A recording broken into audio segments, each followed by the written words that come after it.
We're also given to understand by top cabinet sources that the real estate regulator bill has in fact been cleared by the cabinet.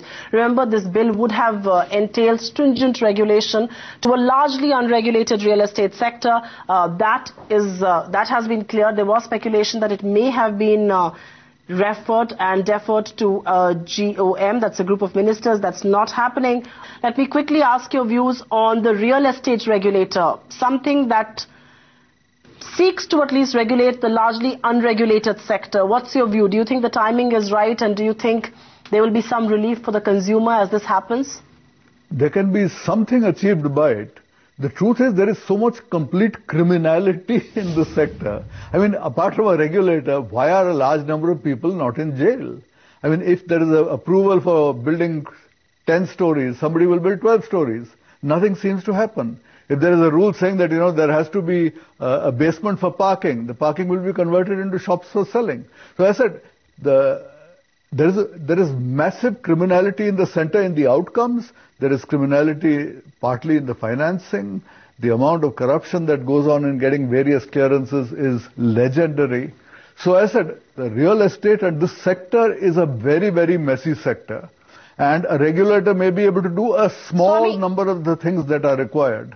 But certainly the idea that just by himself a regulator can knock the black money out of this sector, could knock the criminality, the lack of enforcement of any laws, that's not going to happen. Let's get one of India's largest real estate companies, DLF, on the phone line. Mr. Rajiv Talwar is joining us with his views. Mr. Talwar, so good to have you right here on ET now.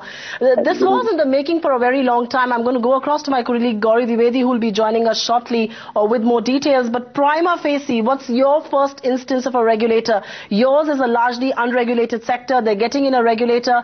Do you think this is the beginning of the cleanup of the sector, if I may? Mr. Rajiv Talwar? I don't know how you call it an unregulated sector. I think, in fact, it is the most licensed sector, and therefore whoever was that gentleman who was speaking, and he spoke about a very easy word called criminality, I'm sure as citizens we are equally certain that there is very little criminality as he was talking about it. And it's so easy for, all these types of persons to keep on shouting from the rooftops all that they do. This is the most licensed sector in the country. And if it speaks of corruption, I'm sorry, it does not speak of corruption on behalf of the real estate developers. I think where it is pointing a finger is to the authorities.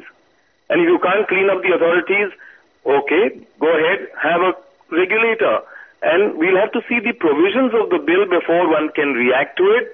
But every licensed sector, and I'm so glad the gentleman is speaking about criminality, leads to more and more of malpractices.